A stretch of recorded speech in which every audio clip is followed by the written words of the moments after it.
All right, what's up, everybody? Welcome back to the Cinebums. We're actually starting a new series today in the new year. This is something I actually wanted to do for a while, not even like in podcast form, just in my life, which was to go through each decade and find out like what are the best films and kind of get a collective consensus about that. And so what we're going to do each month is we're going to go through each decade, starting with the 1950s and go all the way to the 2010s. Obviously not the 2020s because we don't have a full decade to work with there. Unless you all want to, if you have an argument for like any, I don't know, Power of the Dog or something. We could do like a so far, maybe not like concrete, but what we love. So yeah, far. or like Yeah, so far wasn't bad. That's a good idea. Yeah, just to get a little, and then come back 8 years later and finish it off. Yeah, Exactly. Come full circle. But yeah, I got Carlos and I got Blaire to do all these with me, and thank you guys for going on this journey. I really appreciate it. absolutely, dude. I'm honored as usual. I love being here.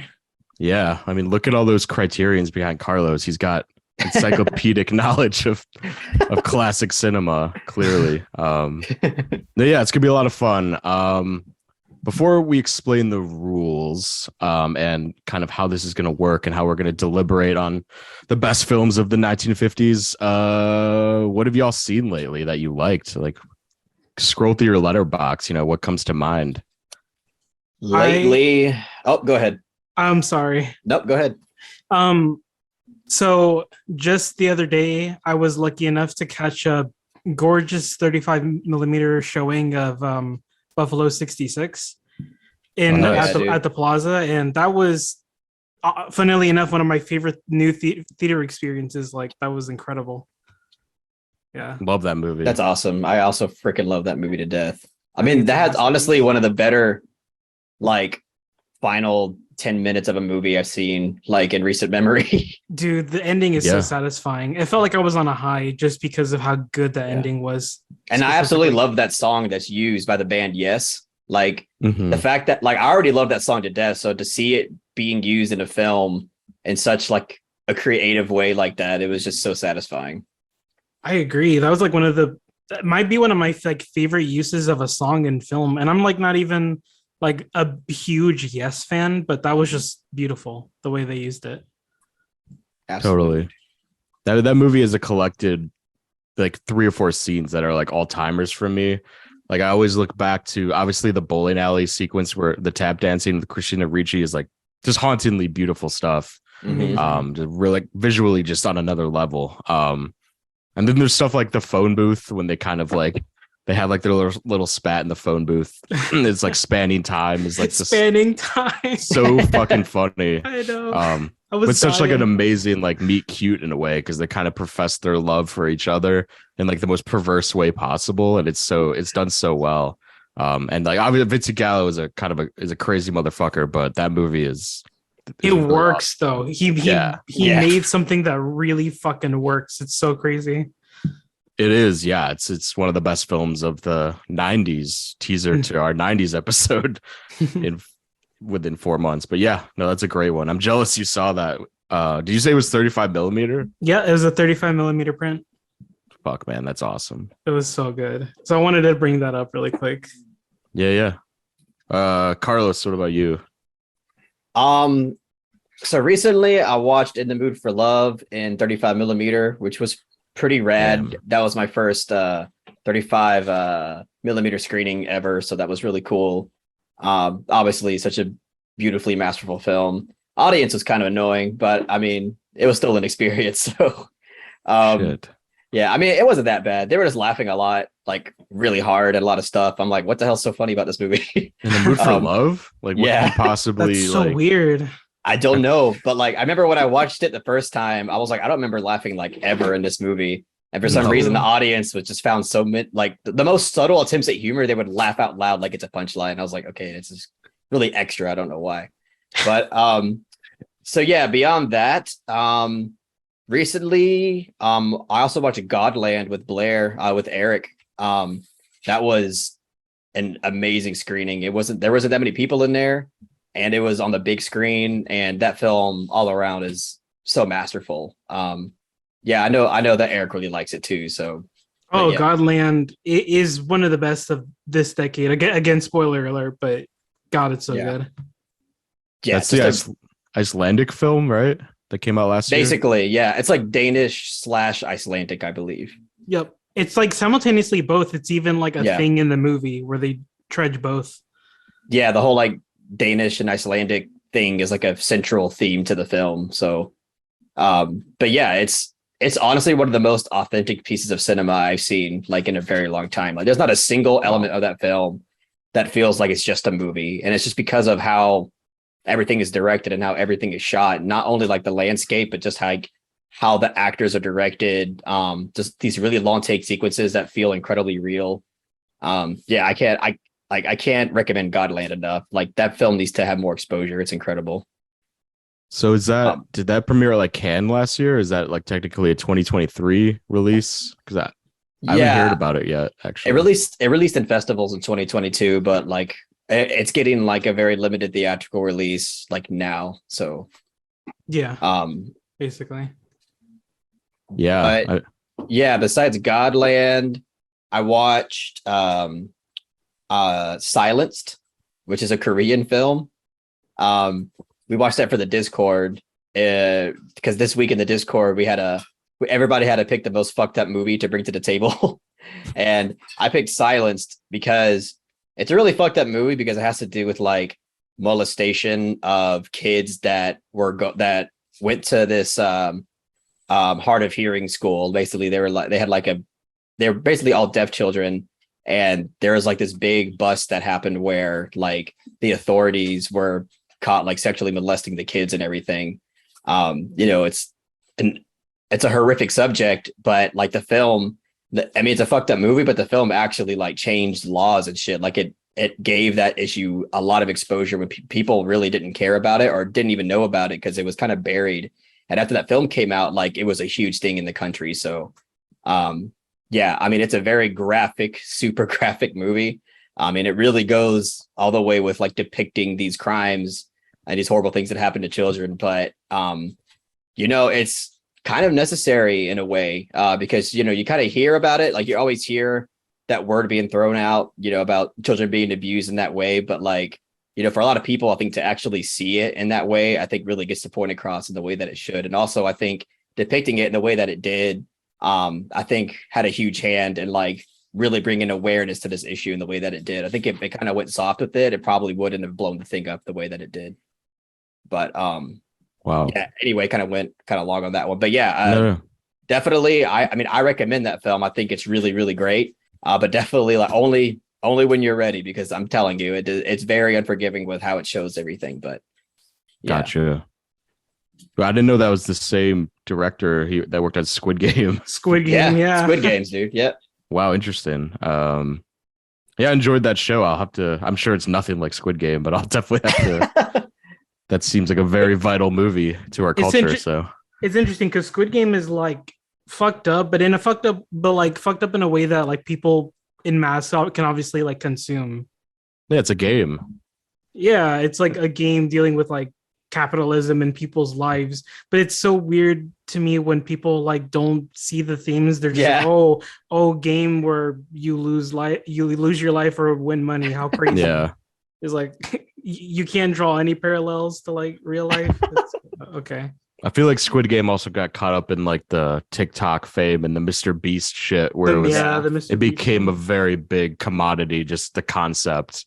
But the show itself, like absolutely explores like deep thematic themes and stuff. So yeah, that's a weird parallel, but that we got to. What about you, Jake? Yeah, I'll bring up two that I've seen recently, both theatrical experiences.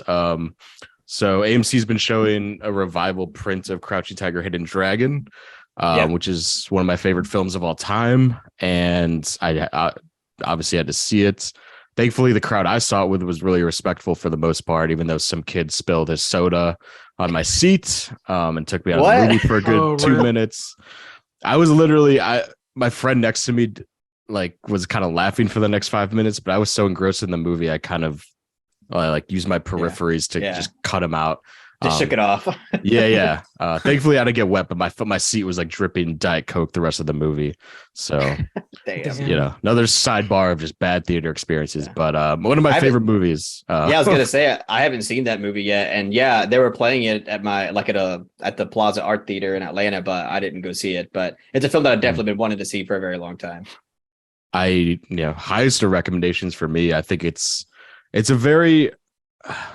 a very big film in its day, but I feel like it's kind of gotten lost in the shuffle with other kind of martial arts movies, but it's so much more than that. It kind of explores just every facet of human emotion and the human condition, and the filmmaking is just so elegant, so beautiful. And Michelle Yeoh, like, she's very prominent in the film community right now because of Everything Everywhere, obviously.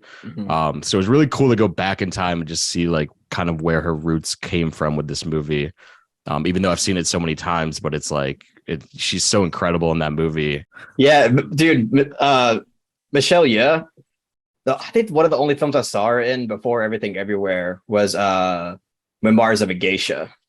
And I saw that film because of Jen, and like Jen really loved it. And that was like one of the earliest films that like we kind of watched together because she was like, "Oh, you got to watch this movie." And I mean, I haven't seen it in a long time, but from what I remember, it was actually pretty good. So yeah, the sets in Memoirs of a Geisha, and it's definitely like production design is pretty top notch. Some good stuff. And like obviously Crouching Tiger was directed by Ang Lee.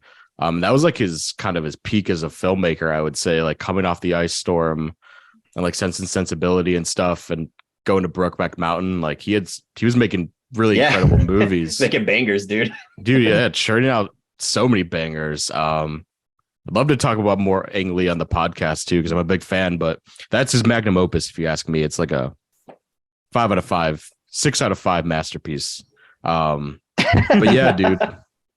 It's so good. And also I think, Carlos, you said you wanted to join in on this rampage about Cocaine Bear, because I was sorely let down by this movie. I mean, like, my expectations weren't even that sky high, to be honest. It was more I just wanted to have a good time with my friends at the theater. Same. Drink some AMC beers, but the movie was tonally just all over the place. And like really unfocused in terms of character, and it focused way too heavily on character.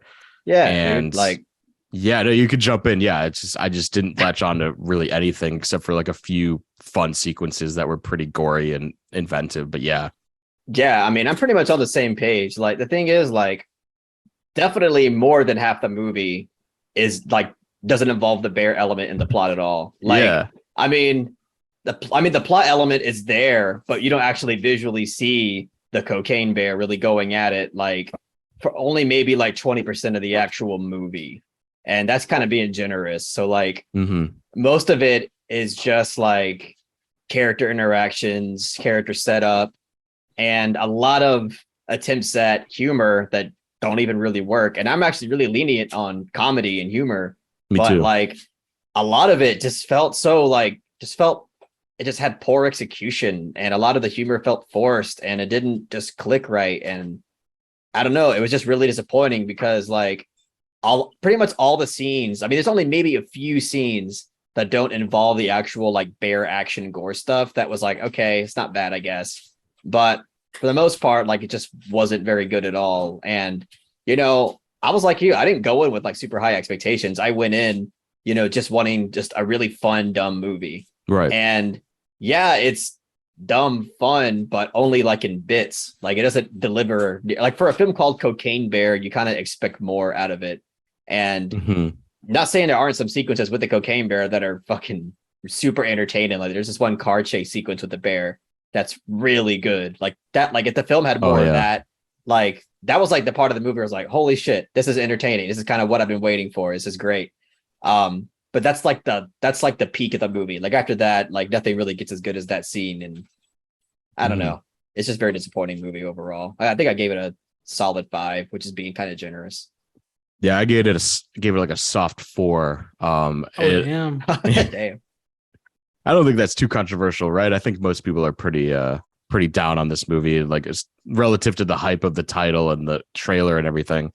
But yeah, like the ambulance scene was really fun. But I made it was really great. Yeah. And I made the joke last night. I'm like, this movie is like trying to be like with the ensemble of characters. It feels like it's like a fucking Shortcuts or like Boogie Nights. There's like an ensemble of characters, except they don't pay off in any real way. It's like, why are you following like 8 or 10 different characters and threads? It's just really bizarre. And I kind of had the pitch. I'm like, what if it was just like mobsters versus the bear? Because they were the most heightened and ridiculous characters versus the bear, but there's like kids and like the sheriff guy. It's just like useless characters they throw at the wall, dude. It's really bizarre. They should have made the movie a lot more like linear. Like I don't know why. Right. Like it involved so many different elements. Like I don't know. Like a film like this needs to be simple, plot wise, character wise, and everything else. And it just like you're right. Like way too many characters, way too many focuses. Poor Ray Liotta. I mean, I made the joke. The last thing we'll ever see him do on screen is get like eaten by bear cubs. And his spoiler alert. Sorry. No worries. Yeah, Blair, you haven't seen it, I'm sure. I haven't seen Cocaine Bear. I mean, I might just watch it just purely because I have the AMC A-list, so it's like not much commitment or whatever. So exactly, maybe. It's a perfect AMC Stubs like rainy afternoon movie. It's not exactly. Somebody commented on my Cocaine Bear video saying that Ray Liotta actually has like 2 or 3 other films that aren't released yet. So you might see him. Yeah, we might see him in another movie or something. So let's kind of hope that's the case, and hopefully it's a better movie. Right, because the final credit of the movie, or like before the credits rather, it says a loving tribute to Ray Liotta. I'm like, oh, so this must be his last on screen. Yeah. I'm like, that's a shame. Like, I remember at my theater when that rolled. Well, by the way, my theater was packed. And when that credit rolled at the end, somebody in the theater was like, Ray Liotta, who the fuck is that? I was like, what the hell? I was like, damn, poor guy. Fucking pleb. I know. The mascot from B movie. That's the other the guy. It's like, bro, have you not seen B movie? Ray Liotta Honey? It's like it's the guy from Place Beyond the Pines, the bad cop. He's in that movie? Oh my god. Yeah, I think so. Yeah. Completely forgot. He had a lot of weird character actor roles like in his later half of his career, so he's a Marriage Story, and I remember that, but yeah, he was really good in that actually. He was very good. He was. Yeah. Rest in peace. Yeah, for sure. Great actor. And yeah, like kind of going off what you were saying about the guy.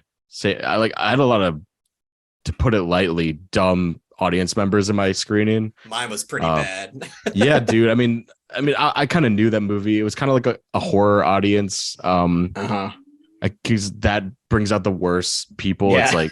It's like half drunk, like middle-aged women and like teenagers. Yeah. There's a woman in front of me, like throughout the whole movie, was like scrolling through like DoorDash and shit, like looking at food. What the fuck? I was just like, are you about to order like? Are you shitting me? You're about to order like Popeyes to see Cocaine Bear or some shit. I didn't care though, because the movie was so unengaging. I didn't really give a shit. But it's like, but then after the movie, just the reception, everyone in the theater was like, besides the group I saw it with, like we all hated it, but everyone else was like, man, I can't. They got to make more of those. I'm like, yeah, wow. I think, dude, like 90% of my theater liked it. I would agree. Yeah, I think it was just great for like, I don't know, I hate to say it, but like the kind of like casual audience. I think it was just. They had fun with it, I guess, which whatever. It's fine. I'm glad they had fun. I couldn't understand there, because it was like kind of like what you're saying about Into the Mood for Love. It's a lot of impromptu laughter that wasn't like well deserved in my opinion. So it just kind of got on my nerves. That absolutely. And again, usually I'm not that guy. Like usually, like I'm really lenient with humor. Like I love Adam Sandler movies, and even like some of his later works that people hate, like I even dig some of that shit. So like Hubie Halloween. Yeah, I like Hubie Halloween. Oh my god, you guys are alone on that shit. I love Hubie Halloween. Oh boy, it's gonna be on my best of 2010s. So get ready. Like it's not a good movie, but it's just entertaining and funny to me for the most part. I don't know, but yeah. But Cocaine Bear, it was just like it was trying hard to be funny, and it was not funny for a lot of it. So I don't know. Absolutely.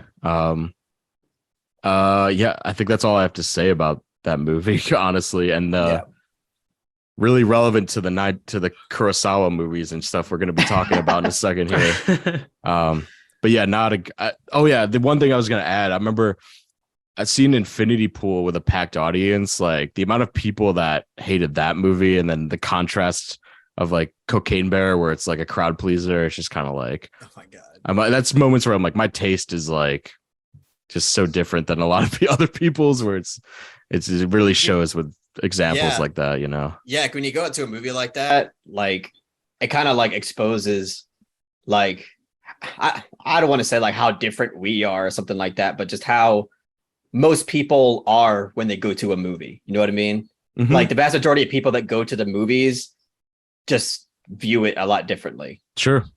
And I'm not highbrow. I see mostly anything, and I don't have the best takes on it. Like I like most movies. You guys know that. I'm kind of that way too, honestly. Right. And yeah, I see dumb comedies. I see bad horror movies. I don't care. But when there's just like a legit bad movie, like a stupid Marvel movie, it's always the case where like I feel like I'm a sore thumb in the group. And everyone's like, no, that was a lot of fun. I'm like, okay. Yeah. Like, and then I feel bad. I feel like I'm some sort of like pretentious asshole, but I don't know what to tell you. Like if I was truly like pretentious, like I would give like Puss in Boots like a 5 out of 10, or I would like, give every like, whatever movie, like, a bad grade. But I like normal movies too, but it has to be good. It has to be a good normal movie. When I edit this, I'm going to slowly zoom in on your Criterion collection while you say that. Nice. Oh man. Yeah, this is like going back to our theater experiences episode. It's like part 2 in a way. But yeah, we should definitely. It's a follow up. I had like other shit come to my mind, but I got to block it out because I'll keep rambling. But anyway, I should tell everyone about what we're doing with the 50s. So like I said at the top, we're going to be going through each decade from 1950s onward. We discussed doing the 40s, but I think you guys admitted that you don't have enough exposure to the 40s, which is totally fair. It was almost 80 years ago at this point. How many 40s movies I actually saw, but on my Letterboxd, I think I only have legitimately like 5, like at most. So. Yeah, I really don't have much either, admittedly. I'm glad. No, that's totally fair. I probably have like 20 or something total. So it'd be kind of a boring conversation. That's when I was like watching a bunch of musicals and like classic Hollywood stuff. So nothing really interesting to even talk about. But I mean, the 50s was a really exciting time because you had great American film, but you had like the international wave of really inspiring directors like Kurosawa and Sachi Ray. Kubrick, Hitchcock kind of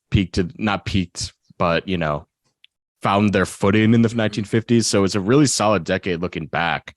So I mean, and like you look at Scorsese and Coppola and all these guys in the 70s, like whenever they talk about what inspired them as filmmakers, it's always looking back to the 1950s decade and at least like the international wave. They're obsessed with Kurosawa and like John Ford movies, like The Searchers and stuff like that. So I think it's a good place to start because it's kind of I'm not gonna say we're knowledgeable about it, but I think we've seen enough movies to define the decade and come with a definitive top 10, if that makes sense. I agree. Yeah. So I think the rules are we're each going to present 5 different films. So 15 total by the end, and our job is to dwindle it down to 10. So we're gonna be crossing off people's movies. Hopefully no one's feelings get hurt, but I think it's gonna be a fun deliberation and conversation, like a friendly argument. Maybe there won't even be an argument. Maybe it'll be easy ones to cross out. But it's good to have like 3 people on this, and eventually we're gonna have 4 people on the episode because we're gonna get a full kind of buffet of different movies and different people's tastes. And you guys asked before the podcast, like, is this objective or subjective? And my answer was kind of like it's a mix of both. Like I think it should be your personal taste, but also like kind of encompassing what a very iconic movie of the 50s would represent. And like Carlos, you said like different filmmakers, right? Like you've chose like make sure that you chose different directors and that never like doubled up on certain people to kind of have variety. That is correct. I mean, it's painful, but like, I just to be more inclusive, I only included one film per director. I did the same thing for like my top 20 favorite films of all time. I always pick just like one film per director because I try and do that too at this point. If not, I'm gonna have like 4 Kubrick films and like 3 Von Trier films and 4 Paul Thomas Anderson films, and it's just gonna be like a boring list. So yeah, same. Right. No, that's a good idea. And that's when your taste truly shows up, because you can see like what directors you're obsessed with, and then maybe some directors had like a great one-off film that's like a masterpiece that you really like. I certainly have one that I'm going to talk about, so it's gonna be really interesting. So yeah, we're gonna go from 5 to 1, kind of switch off. Blaire, would you like to kick us off with your number 5? Sure. So admittedly, this is probably going to be the one that's freshest in my head because we had a discussion on it on the Misfit Pond Discord. I promise I'm not just trying to be a plug. Just happens to work that way. $5 a month. Yeah. $5 a month on Patreon. Get full access to the Discord. So this is All That Heaven Allows. Is my number 5. I'm sorry, I forget the director. I'm gonna have to look that up real quick. That would be Douglas Sirk. Douglas Sirk. Yep. I truly fell in love with this film like immediately on my first watch. I just adore Technicolor films, and the way this movie uses it is really, really great. And I love the 2 central performances a lot. It feels really touching and also kind of heartbreaking, the kind of turmoil they go through, and like the character decisions that and their environment that kind of lead to their complicated relationship. It's really compelling. And shout out to Bill Griff, who like really put this movie like in front of me to help me watch it. Like, so yeah, if you haven't seen this film, I'd really recommend anybody else checks it out, because it's just a great like kind of melodrama, but in my opinion, it's like the best kind of melodrama. Like it's like peak melodrama. If that makes sense. So yeah, that's my number 5, All That Heaven Allows. Amazing. Yeah, it's a great movie. I like it a lot too. Me too. It's under my honorable mentions. I'm a big melodrama fan, especially from that era when done really elegantly like that. And yeah, like the Technicolor and the whole presentation of that movie, especially on Criterion, is just so eye-gasmic. It looks incredible. It's a must buy for my next Criterion haul. Absolutely. Sure. Yeah, I have it. It looks incredible. So yeah, that's your number 5. Carlos, do you want to go next? Sure. I have a few honorable mentions. You can save those actually. I'll save it. I think at the end, with our top 10, I think we can just like throw a few out and see if those will make it too. Because I think we can do like a rapid fire round if that's cool with you. Oh yeah, I'm down. Yeah, totally. All right then. My number 5 is actually The Wages of Fear. This film, I watched it back in film school, basically. I shouldn't call it film school. It's a school that offered film as a course. But basically, yeah, that was on our curriculum, and I fell in love with the film. It's one of the first like 50s films that I watched that like I really fell in love with. And it's a really intense film. It might take like the first 20 minutes or so. It's a lot of like, establishing character and context and everything. But, once we get like, in this, like in the thick of the action of this movie, which is basically like starts right off the bat after that first 20 minutes, it is just like nonstop suspense. Really intense stuff. And there's some heavy, I guess like anti-capitalist themes as well that's kind of woven throughout this film, about the kind of dangerous jobs that people are kind of thrown in to do. Also kind of like satirizing, these like big time bosses who, don't want to get their hands dirty. But really intense film. Just to give, I guess, like a very general summary of the plot, basically like two people have to carry very explosive cargo through a very rocky landscape that pretty much any wrong move can cause a whole damn thing to fucking blow up. So and actually we're going to be watching I guess you call it a remake from, I think I could be wrong, but I think Werner Herzog made the remake for it called Sorcerer. William Friedkin. Yeah. There you go. And I'm going to watch that for the first time this week. So I'm really looking forward to that because I heard that's really great. But yeah. I actually haven't seen Wages of Fear yet. It's been on my list forever, but I have seen Sorcerer, and that's a 70s masterpiece in my opinion. Oh shit. I'm even more excited now. One of Friedkin's best films. I don't know how well it compares to I heard Wages of Fear. I mean, obviously you think it's a masterpiece. I can't wait to check that out. But yeah, the whole concept of the kind of tension of the truck not being able to touch the ground and blow up is really fascinating. So I can't wait to watch that. Yeah, I haven't seen either, but I guess I'll watch Sorcerer this week. It's so good. It's so good. And the director of Wages of Fear, I didn't know did Diabolique. So that's interesting. Yeah, that's also a pretty good movie. I like that one. Yeah, please. French genre filmmaker, it seems like. So that's cool. Yeah, it's a French filmmaker, but the Wages of Fear, I think, takes place in, I could be wrong, but I think it's actually in Cuba or something. Oh, wow. Okay. So yeah, it's actually there's a lot of Spanish there's a lot of Spanish spoken in the movie. So they kind of integrate some communist themes, I'm sure.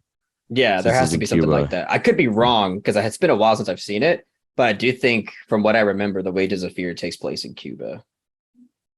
Gotcha. Yeah. I trust that. It seems to check out.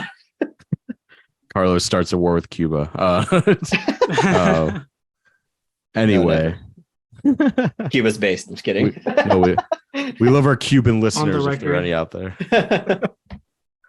That's a great pick. Glad we got something.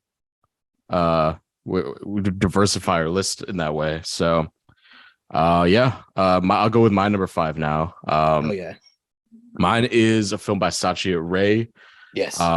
And it is the first film in the Apu trilogy, Panther Panchali, which is a movie. Oh, dude, I want to see that movie so bad. I want to watch it really bad too. Damn, it might not make our list then in the end since you guys haven't seen it, sadly. But it's my number 5. It's my personal favorite of the Apu trilogy. Some would argue the second and third flesh out the character a lot more. If you guys don't know, it kind of chronicles this boy's life throughout the years. And the first film, Panther Panchali, is essentially his upbringing from like a baby to a toddler to young, preteen, basically. And yeah, this movie is just timeless in every single way. The photography is just so gorgeous, and the landscapes are so raw and so luscious at the same time. And this movie is just so damn relatable in many ways to me personally. I think there's just the family dynamics and the kind of curious nature of this kid is just so well captured in this movie. There's so many just pure cinematic moments in this movie that would like long stretches without any dialogue, where this kid is just exploring the world that just is so well observed and so masterfully done. It's just so cool that it kickstarts this whole chronicle of this man's life. Very personal to Satyajit Ray. And this it's just a masterful film, and I hope you guys check it out soon. I'm sure you will. Because I think it's a must see for any film fan for sure. And it's inspired most of the filmmakers that we love today. So yeah, that's my number 5. Panchali. Yeah, the only Satyajit Ray film that I've seen is The Hero, and I think that's a must see masterpiece. So that's the only film I've seen from him as well. Yeah, my roommate brought that up on our podcast. I remember. Or what was it, you actually, when we talked about underrated criterions, right? Yeah, I think that was me. Yeah. Yeah, definitely. I got to see that. And he's such a great director. Odd Man. Yeah, I love that movie. So yeah, Blaire, with your number 4 next. Okay, so this is the one that I have least fresh in my head, but my viewing experience when I first watched it is strong enough for like me to definitively say it'd be my number 4. So I'm gonna go with The 400 Blows by Francois Truffaut. I haven't seen that many French New Wave films, but from the ones I have seen, this definitely like takes the cake of being the best and my favorites. What I do remember is that the child performance, the central child performance, is incredible. It would honestly probably be in like my top 3 child performances of all time. It might even be my Absolutely. number 1. I remember the filmmaking just being really fantastic, like everything just feeling very natural, because French New Wave is known for its kind of like crazy editing, but from what I remember, this movie really flows very well. And the way it kind of builds this child's kind of journey and his tumultuous relationship with his parents was really well done. And I especially remember the iconic ending. I guess I won't spoil it for anybody, but there's a lot of movies that very much take inspiration of this film, like especially in its ending. And it's definitely due for a rewatch for me. But yeah, I'm curious to hear how you guys feel about it. Like I know Carlos loves it, but yeah, I don't talk about this. I don't talk about this movie very much, and I definitely think it should be in the conversation more because it's really incredible. Was it you, Carlos, that referred to this as the 400 blowjobs? that was actually Perry. Credit to Perry. Yeah, I can't take credit for that one. And whenever I think of that movie, I can't get that out of my head. Like that's the quintessential title.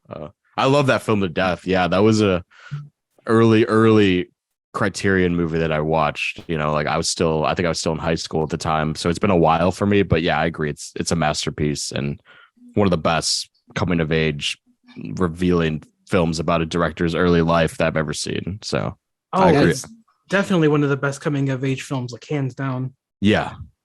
It's also like surprisingly a fast paced movie too. Mm-hmm. And I think that it kind of helped me like always like keep engagement because I never felt like there was a lag time, despite it being in ways almost like a slice of life film. Absolutely. Yeah, definitely. I'd always thought it'd be a fun double feature if you were going to do like a coming of age thing, to like watch that and then watch Where's the Friend's House, and kind of like these portraits of a young director's, you know, looking back on his childhood. And those are like the two best in my opinion. So yeah, both of those films have kids running a lot. Yeah. Whimsical children running throughout like large cities and stuff. It's really love that stuff. So yeah, amazing choice. Follow that up, Carlos. All right. So first of all, I want to correct the record and say The Wages of Fear was not in Cuba. It took place in the South American jungle. Okay, cool. So, similar to Sorcerer's the same way. Okay. Yeah. Before somebody comments like, it don't take place in exactly. Cuba. some chuckle fuck will be happy to correct you. So it's good that you said it. I pictured it was going to be Perry to correct the record. That would be a Perry thing. All right. So at number 4 on the list, have kind of a, I don't want to say like it's an easy pick, but it's kind of a predictable pick, I guess, but I can't help it because I really love the movie. So number 4, I got Sunset Boulevard from obviously Billy Wilder. Yeah. I know this is considered like one of the best films ever made. This is like in most people's, top 1950s lists. But yeah, I can't help it. This film really is truly incredible, like in so many ways. I've only seen it once, but it stuck with me so well, like ever since that first watch. The acting in it, it's so great, especially from the main actress, whose name I can't recall right now. Maybe somebody knows, but she is incredible in this film. The thing with like Billy Wilder is that what I've noticed from all the films that I've seen from him is that his directing style is kind of like cartoony in a way. Like a lot of his characters are very like active, and there's it's a very high energy type of filmmaking he has. Just like the way that the characters express themselves and whatnot. But it works really, really well with Sunset Boulevard. It works incredibly well, as opposed to maybe a film like Stalag 17, which I wasn't a fan of his kind of cartoony approach with, like, prisoner of war camps or whatever. But with Sunset Boulevard, it tackles so many themes.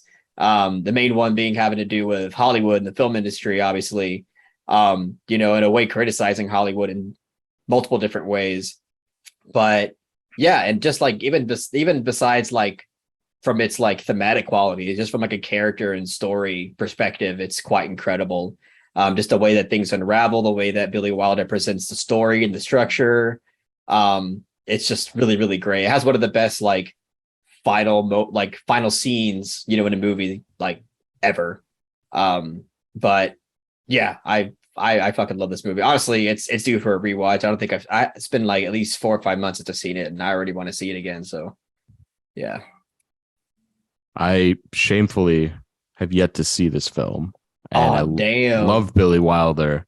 And that's like my biggest gap with him. And I'm very ashamed. I need to push for a watch for sure. I think Double Indemnity is my favorite Billy Wilder movie, period. But it's always neck and neck between that and Sunset Boulevard. They're both just truly incredible. Yeah. I've never seen Sunset Boulevard, but I adore with all my heart Double Indemnity. Incredible movie. It's like one of the best femme fatale performances by Barbara Stanwyck in that movie. It's like, goddamn. And I love The Apartment too. I don't know if you guys have seen that. Oh yeah, I've seen it. It's great. I've never seen one of my favorite. It. It's so good. One of my favorite scripts ever in film.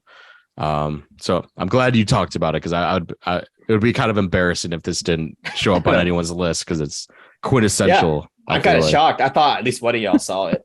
I thought one of y'all watched Sunset Boulevard. Nah, we suck. We're not good movie watchers, clearly. Our Kino license needs to be revoked. I've only seen it like not too long ago, technically. So I was there with y'all for such a long time. Yeah. And that's a whole nother podcast I would love to do one day, is just going over all the embarrassing gaps in film that I have. And like, obviously, having people to talk about that with would be a lot of fun. So that's definitely like in the top 5 where I'm like, fuck, why have I not bite the bullet already? I'm just going to be amazing, Yeah, you're going to love it. Guaranteed. It's a guarantor. Oh yeah. Okay. My number 4 is also one of my favorite films of all time, which I realize should be probably number 1 on my list, but fuck it. I'm just gonna talk about it now. It's Night of the Hunter, which is directed by Charles Lawton, the one and only film he ever directed. I'm making sure I have that fact right. Yeah, that's the only thing he ever directed. A huge movie star. But this movie, man, is just so innovative in terms of technical work, in terms of the sound design and the cinematography, just out of this world for the time, coming out in 1955. And the plot of this movie is really simple. It's just 2 kids kind of find some money or some item. I honestly don't remember the exact item that they discover, but it belongs to Charles Lawton. And I always describe this movie as like 1950s No Country for Old Men, because it's literally just a cat and mouse chase across the American landscape. And yeah, this movie is just moody as hell, like very atmospheric and terrifying. Like you could almost make the argument that this is a horror movie, just in terms of the tone, in terms of the villain. Let me pull up his name. I'm blanking on who plays the villain in this movie. Robert Mitchum, of course, who's an incredible actor. And he is so menacing and so alluring at the same time. It's honestly one of the greatest villain performances I could think of, akin to like Anton Chigurh's character. Maybe it's a stretch to compare those movies so closely, but I couldn't help but think of that this movie inspired the Coen brothers so deeply. And they've even referenced it so many times. And that's kind of why I watched it in the first place. But yeah, this movie's just a masterpiece on every technical level and story level. And really a movie that most people, even like I would say non-film lovers, would enjoy because the story is just so simplistic. And yeah, it's the Criterion is out of print, unfortunately, but there's so many great supplements about, Robert Mitchum, because it's the only film he ever directed. And it's just really interesting that movie got made in the first place. And yeah, I couldn't say enough great things about it. It's a masterpiece. So have y'all seen Night of the Hunter? I have not, but the way you describe it makes me really want to watch it. Yeah, same here. I unfortunately have not seen it. It's been on my watch list for a very long time, basically. I know that Bill in the Discord really loves it. So yeah, it's a must see for me, but haven't seen it yet. It is a must see. That's always one of the first films I'd recommend if someone's like asking for a classic film, like an entryway, maybe to classic Hollywood or something. And very much inspired, like not only the Coen brothers, but like the way Wes Anderson framed shots and, people like that, like utilizing a lot of wides and a lot of just very symmetrical and off-putting angles and stuff like that. It's just so fascinating in every technical category. So that is my number 4, but also could be my number 1. I just love it. So hell yeah, dude. So yeah, Blaire, you are next with your number 3. It's always a daunting task kicking these off. It's like a high. No, it is. So my number 3 is a film that I was very surprised Carlos gave a 10 out of 10. For some reason, I didn't think Carlos would, but it made me very happy. And we all here give it 10s apparently. So this is Late Spring by Yasujiro Ozu. Oh, is that a 50s film? Shit. Oh, is it not? Oh my god! I thought it might have been I thought it was a 40s film. I was so certain it was a 50s film. Let's do a quick fact check. I think that's 1949. Sorry, man. I'm sorry for fucking up that flow. No. But full disclosure, Late Spring is a fucking incredible fucking movie. I was about to say, I'm like, that would have been on my list in a heartbeat if that was the 50s. Yeah, I thought I fucked up for a second. I was like, no, I fucked up. Okay. I do have a backup. Let me fucking double check that this is now I'm uncertain of myself. You were 1 year off. You weren't that far. Okay. Yeah. So I do have a backup.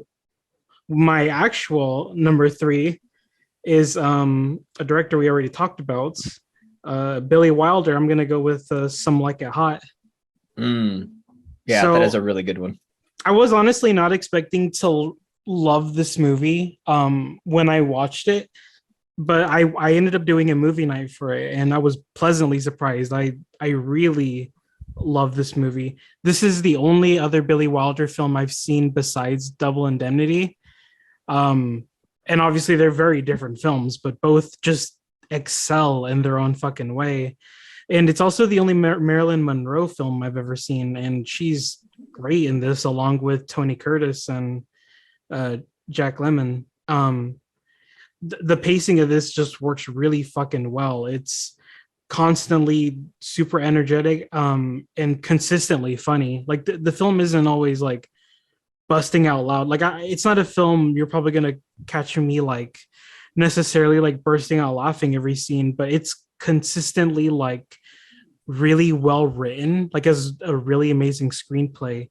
And honestly, it just holds up well as like a very entertaining 50s comedy. And I love it enough to say it'd probably be like in my top 50 films of all time. I really, really love this movie a lot. So yeah. Amazing. Billy Wilder's Some Like It Hot. It's a great fucking film. I'm glad we have 2 Billy Wilders. That's amazing representation of his work for sure. And if we did 40s, I'm sure Double Indemnity would have been like a no-brainer. Oh yeah, on the top 10. Yeah. I also think it's like kind of incredible how tasteful the humor is for like the cross-dressing element. Especially for like the 1950s, you would expect that thing to maybe like age a little bit with exactly time. Right. I'm with you. But it doesn't age at all. Like even now with how sensitive those topics can be, it's still like just incredibly well done. So, yeah, Absolutely. Billy Wilder's all of his movies always remain so contemporary. Honestly, if you watch, I mean, The Apartment or Ace in the Hole, like those movies, those themes and the tone of those movies just feel just perfect for today. And I wish we had more movies like that, to be honest with you. So, yeah, Ace in the Hole is so good. Yeah, he's I want to watch that. I haven't a seen master. Kirk Douglas in that movie. Is that the 50s? Like, fuck. There's so many I forgot about. Could be. It could definitely be. It's a 51 film, yeah. Damn. Okay, quick honorable mention for Ace in the Hole. Yeah, same. Definitely. Okay. My turn. You're number 3. All right. So my number 3 is a film from my favorite filmmaker of all time. It's Stanley Kubrick, and it is The Killing. Hell yeah. So I basically had to choose between The Killing or Paths of Glory, because those are two amazing Stanley Kubrick films. And I just went with The Killing. It could possibly be just because of like recency bias. It's the most, and in comparison to both movies, I haven't seen Paths of Glory for like almost 2 years. The Killing I saw at least half a year ago. But either way, like I feel like The Killing deserves a lot more exposure, because I feel like a lot of people haven't seen it because they're kind of hesitant on whether or not it's going to actually be good, because it's such an early like Kubrick film. But to me, The Killing is basically like where Stanley Kubrick was becoming for sure Stanley Kubrick, because like it's a stylistic movie, like from a camera standpoint, it's stylistic in terms of structure, even in terms of film editing, it's stylistic. And yeah, I think the way it goes about the heist and how it explores all these different characters, I mean, it's a riveting movie. And it's a 50s heist movie, and it's absolutely riveting from start to finish. Yeah, and again, like it dives into a bunch of different characters, and I think how it kind of resolves all these characters, and how it explores all of them is quite impressive. But yeah, I don't want to give too much away, because I know like The Killing is a Stanley Kubrick film that I feel like a lot of people have kind of slept on, but I'm telling you, like it's a very riveting and engaging and stylistic heist movie that you're definitely going to regret putting off for so long. So yeah, The Killing from Stanley Kubrick, fantastic film. I'm with you, dude. I fucking love The Killing a lot. Like I was pretty fucking blown away by how much I fucking adored that movie. It's consistently entertaining, start to fucking finish. Same. I thought okay, yeah, I was gonna like it, but after watching it, I was like, fuck, I am in love with this movie. Yeah, that's how I was too. It's really one of the best paced films I could think of. Just how much he packs into like an 80-90 minute heist movie. And there's so many shots I think about in that movie. Like there's the one shot of the guy on the horse before the crash occurs, I believe, and it's like this amazing dolly, or I don't know what you'd call it, honestly. It's like a tracking kind of shot. It's like a tracking, but I feel like the camera had to be moving on like a dolly or something. With it. Yeah, I'm not entirely sure, but it is gorgeous. And then, of course, no spoilers, but the ending at the airport is like such a iconic Kubrick scene and just image, and freaking kind of intense, dude. Yeah, and like really resonates the whole money obsessed, society he was kind of depicting in that whole movie, and like seeing what rears his head at the very end is like really poetic, I feel like. And yeah, just such an entertaining, great movie.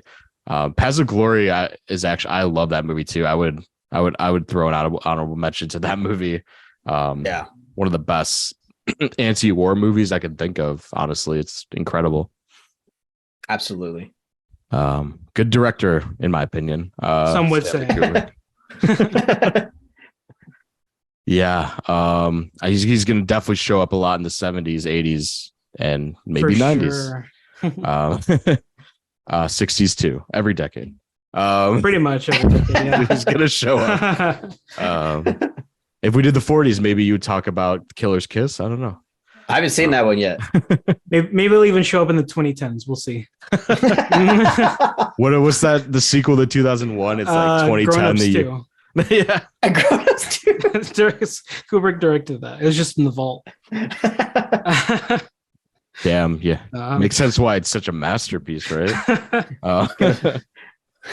Okay, so my number 3, I'm making a change. I had another movie that I'll shout out later in the honorable mentions, but Blair brought up Late Spring, which made me think of Ozu, and I couldn't pass up on an Ozu movie because he's one of my favorite directors.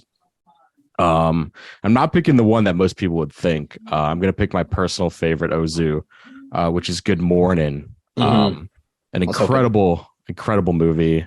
There's a movie I saw very early on. I believe I was in college. And I liked it, and I loved what it was exploring. But it was one of those movies I rewatched, and I'm like, damn, this is truly one of my favorite movies ever, and also one of my favorite portraits of parent-children sort of dynamics in kind of a post-war situation, which is just kind of a setup in movies I really tend to love for some reason. I think there's something truly special about depicting ordinary life with a backdrop of kind of impending doom or just a very drastic change of life. But this movie stays really grounded. It doesn't really explore the larger themes, but really the smaller themes of this kind of community's life. And I love how it's just a plethora of different characters, and the story is just so simple of these kids want a TV to watch like sumo wrestling, and it's definitely Ozu's funniest film. If you guys seen the movie, you would know why. There's a lot of like toilet and farting humor in this movie. And the kids feel at times even more just smarter and more intelligent than the adults. And I love that sort of stuff. And it's just the photograph so beautifully, the colors. I believe it's one of his first colored films. And don't get me wrong, like the framing and the photography of his black and white films, especially Late Spring, are just drop dead gorgeous. But the luscious color of Good Morning is just so welcoming and so beautiful. This is more of a personal pick. I think people would definitely agree it's one of the best Ozu movies, and I just wanted to represent it on our list with something more personal. So yeah, have you all seen that? Yes, it's awesome. I love Good Morning. So glad. I considered it for my 50s list. Like I said, not traditionally like people would look at it maybe as masterpiece, but it's a movie. I think it's his most rewatchable and most just personal to me. So that's had to shout it out. So we're getting really deep. We're getting to the top 2 now, so it's getting some deep ass Kino here. Dangerous levels of Kino. Yeah, Blair, go for it. All right. So I wonder if this is one that anybody else here is gonna have on their list. I guess maybe not, just because I know Carlos, and I don't think he's gonna put this on there for some reason. I'm gonna go with this very iconic little film called The Seventh Seal by Ingmar Bergman. So I've only seen 3 Bergman films.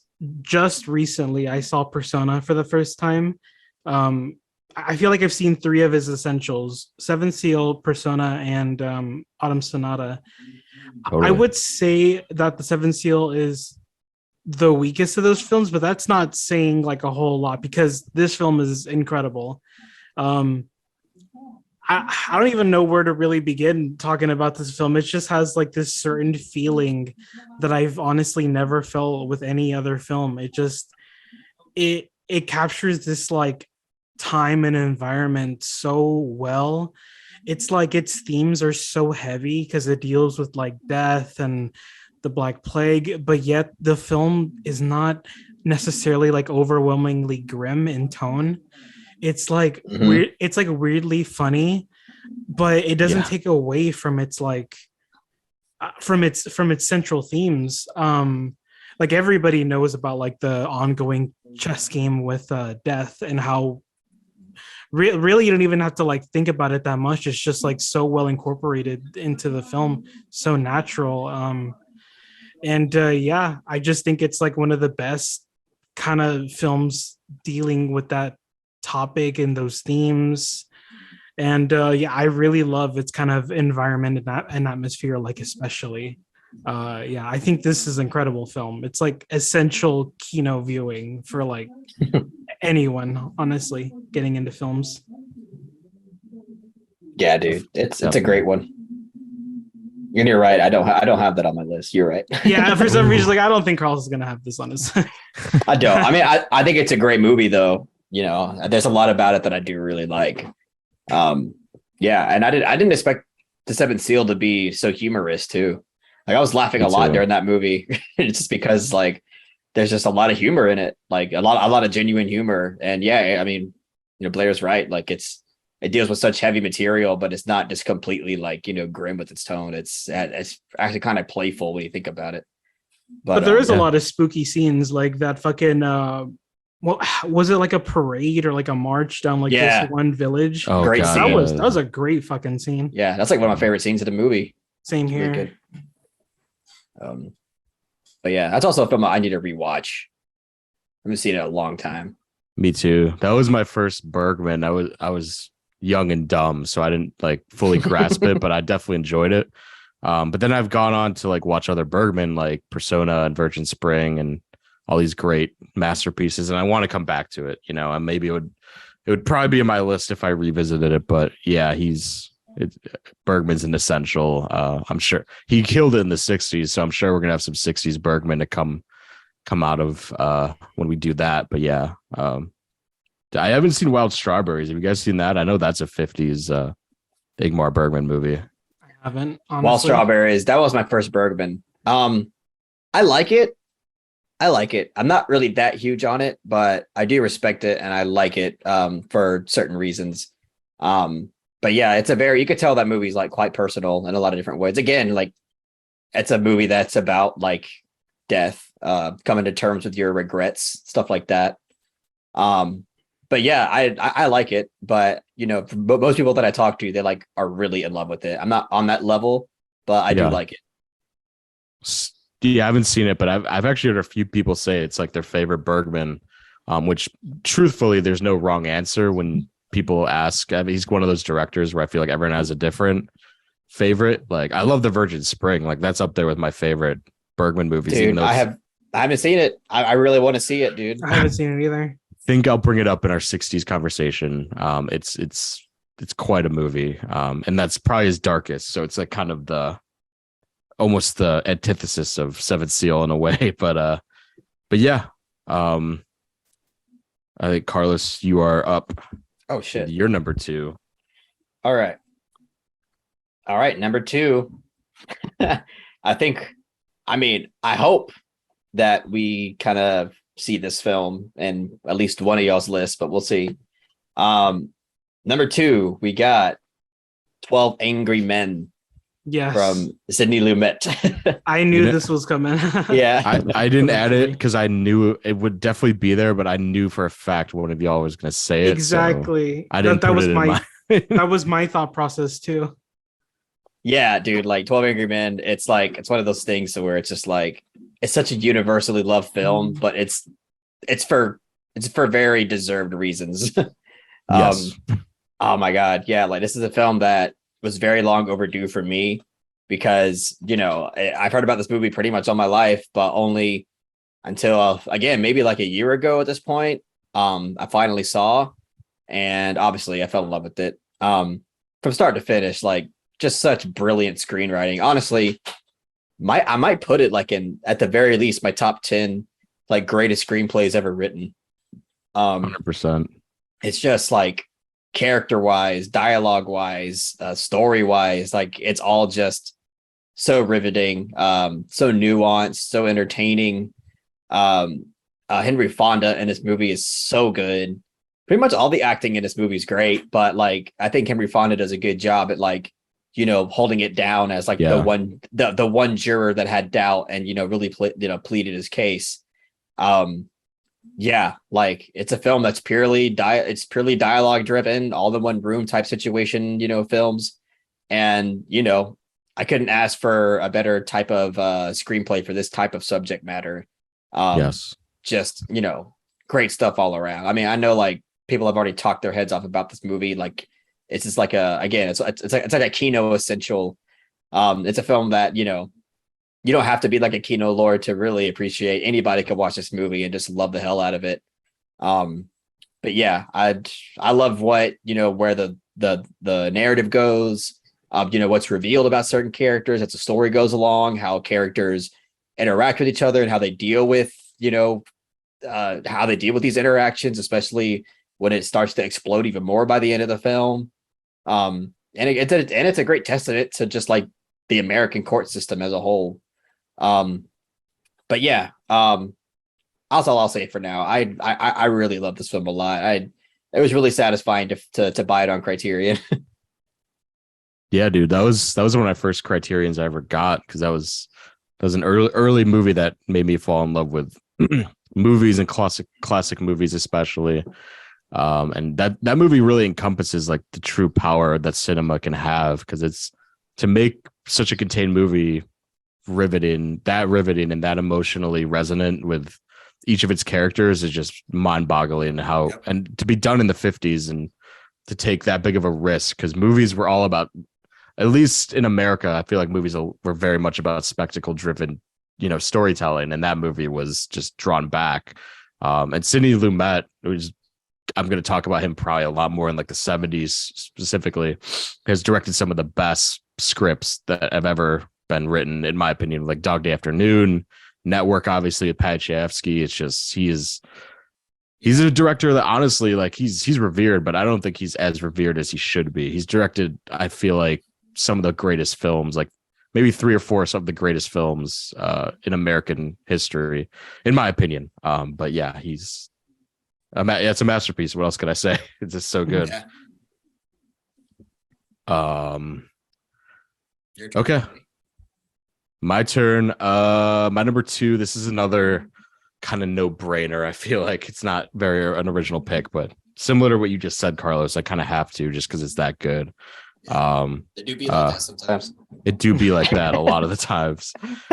Sometimes I'm a basic ass Kino lord. But hey.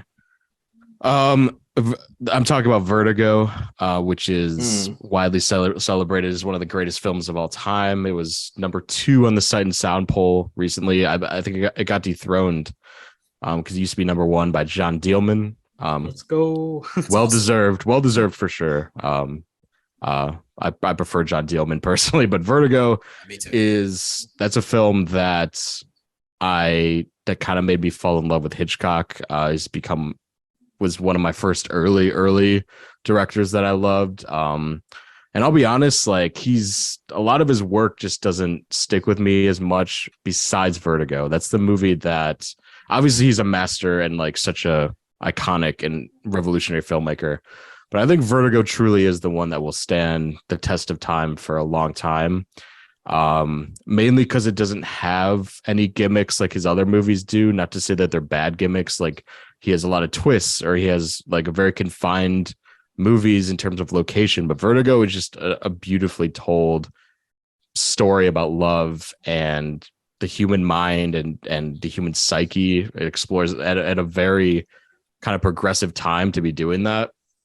And my God, we were talking about Technicolor, and the Technicolor in this film, I hope it gets a Criterion or something eventually, because the transfer would be just so gorgeous. This movie just is so beautiful, and the colors are so vibrant and everything. And James Stewart in this movie is just phenomenal, like one of the most underrated movie star performances I think ever.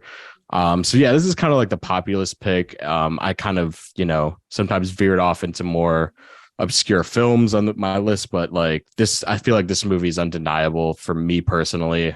When people ask what are some of the greatest movies of all time, I always have to bring up Vertigo. I think it's pure cinema in the mind of one of our greatest technical filmmakers of all time. So yeah, and obviously there's a lot of Hitchcocks you could throw at for these lists, but that's the one for me. Yeah, man, like, kind of a hot take for me, but like, I'm not that in love with Vertigo. Like, I like it, but granted, I haven't seen it in such a long time. I haven't seen it in like at least 4 or 5 years. So maybe on rewatch that will change. But like I don't know. Like I like the movie quite a bit. Like I would probably give it like an 8 or something. But I don't think it's, at least from what I remember, I wouldn't say it's like a masterpiece or like, I think for its time, it's like, I could definitely see like why, like, for its time, it was like a lot, like a really like life-changing kind of movie. But I actually like, in terms of Hitchcock, I would probably put a few movies above Vertigo. Yeah, Because fair enough. Because I'm with you, like Hitchcock movies in general, like for some reason they don't resonate that much with me. Like I can recognize like the directing talent and everything behind it, but for some reason, like they don't resonate like that much with me. With the exception of a few, but for the most part, I'm like, okay, yeah, I can appreciate what he did for cinema, but like personally, I'm not like he's not my favorite or anything. Yeah, and that's why I prefaced it at the top too, that he was like an early director I loved. Like I don't really go back to those movies that often. And Vertigo, besides Vertigo, and yeah, not like a very emotionally like resonant filmmaker by any means. And I think this is where personal bias kicks in, because this is a movie my dad was like obsessed with Alfred Hitchcock, and he's one of the people that got me into cinema and stuff. So I just have fond memories of watching this movie and like Rear Window and all that stuff with my dad. But the reason I picked this movie is I truly think it stands the test of time if you rewatch it. Not to say like your opinion's wrong, but I feel like even just like the deepest of film lovers, like if you rewatch this movie, I think there's a lot of special cinematic achievements that this movie has to offer. So that's my argument for Vertigo. I mean, I'm definitely gonna go back and watch it. At the end of the day, like I'm the one in the hot seat. Like most people agree that it's like one of the best things ever made. So, if there's anything, if there's anybody wrong here, it's me. So no, yeah. And that's where taste, I feel like, shows for sure. Cause like I love melodramatic movies done right. Like I said, with All That Heaven Allows, and that movie's very melodramatic, takes itself very seriously.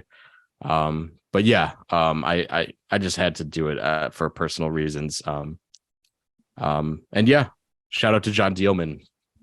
Oh hell yeah, absolutely. That was very cool. I think it was Citizen Kane before Vertigo too. I think so. It's a cool progression, because going from two very masculine, classic Hollywood movies to that is like very cool. It is very interesting. Mm-hmm. Where was John Dielman like before? Like where was it ranked? I don't think it was on the list at all. Idea. If I'm not mistaken. Holy shit! Which is crazy. What the hell happened? They just found out about this fucking movie. Dude, I honestly credit it. Like, this is like a deeper conversation for another time, but like really quick, like I credit it to like Filmstruck and Criterion Channel, because like that's where I watched that movie. I think that's where like a lot of people like getting into film in the last decade would have seen this movie.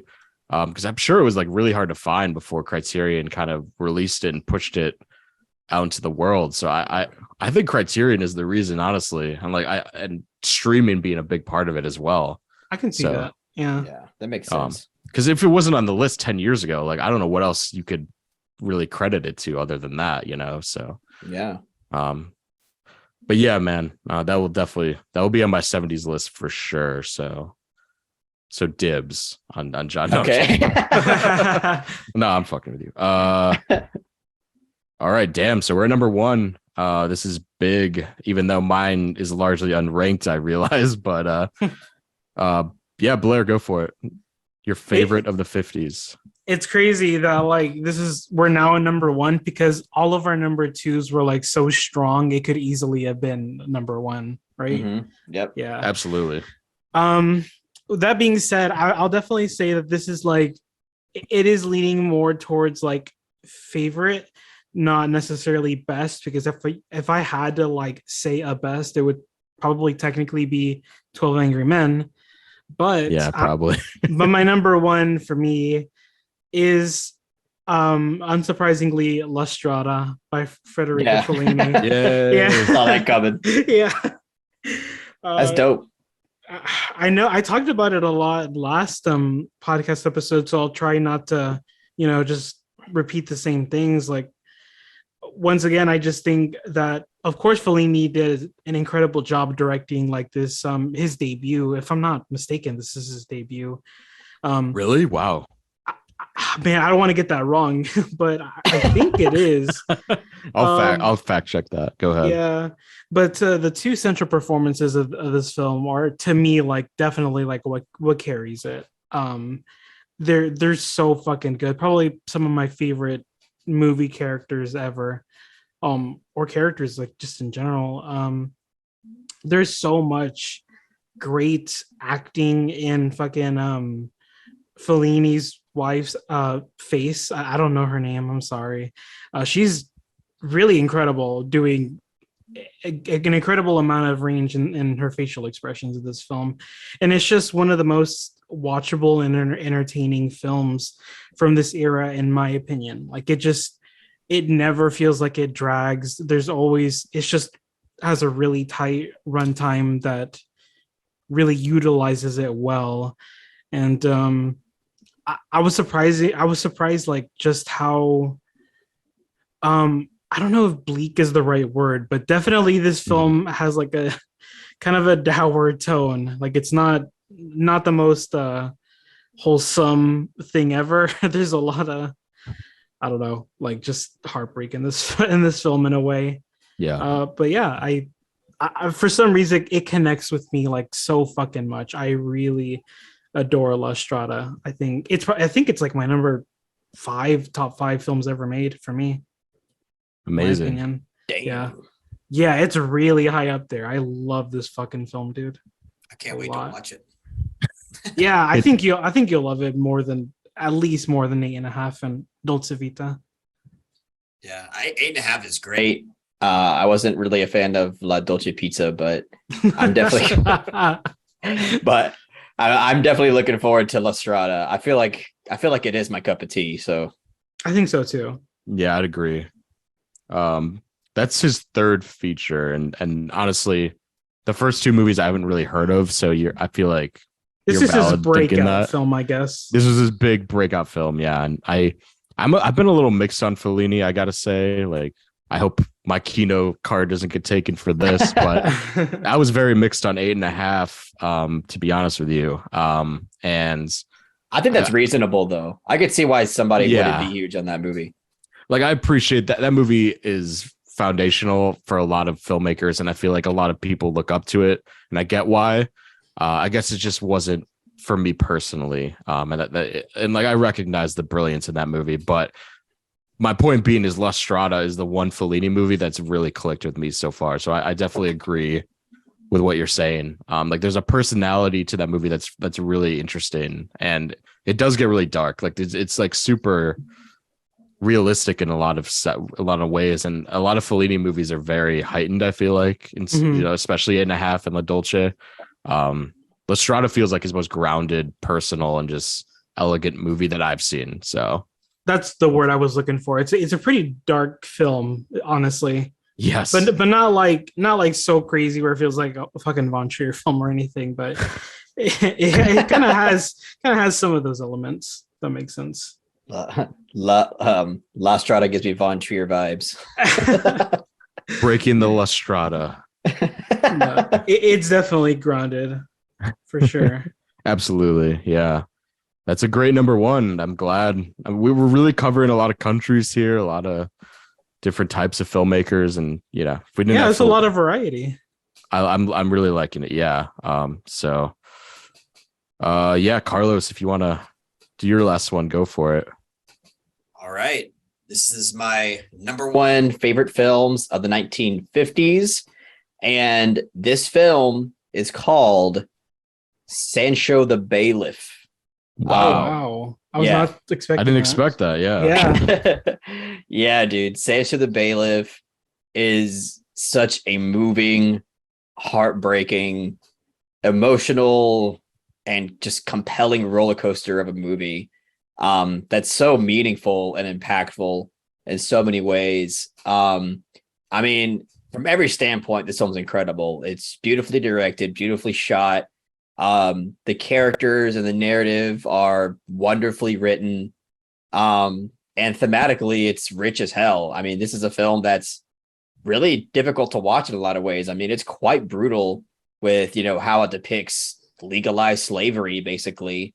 And it has an incredible main character as well. I think like the arcs that he goes through is, very complex and nuanced in a way that, I think the viewers will be satisfied with. But yeah, overall, this film is quite incredible. I think this is a film that not the most people have seen, but it's a film that should be on everybody's, like, high up on everybody's watch list.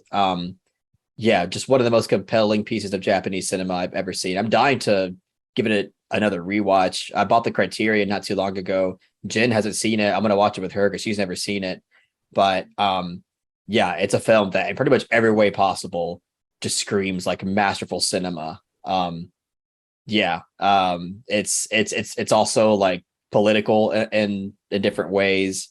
But yeah, that's my favorite film from the 1950s. It's such a compelling film. Damn, I gotta watch it. I love that film too. You will love that film, Eric. I probably will. Yeah, I probably will. I always kind of talk about it in the same terms I do with I just forgot the name of it. Harakiri. Where just a very just emotionally draining and devastated movie, but done so beautifully. And Kenjo Misaguchi is a really interesting director. So really innovative director. I don't think I've seen anything else by him. Ugetsu's a masterpiece as well. I think you would very much. Dude, I want to watch that movie so bad. It's very good. It's his movie on the Sight and Sound list, actually. So by the way, I didn't include the Human Condition was arguably going to be number one. But since it's just the part one, I've only seen part one, and I just feel, I don't know, I feel kind of wrong including a part one movie that's not necessarily a complete thing, So I don't know. It's kind of hard to put that movie. That's fair. But just know that that was the only thing holding that movie back from being basically like number one and number two, because The Human Condition is so freaking good. It's a masterpiece in my opinion. It's like a 12-hour trilogy, isn't it? It's like super long. Yeah, I haven't seen the other two yet, but just the first one is so freaking good. Nice.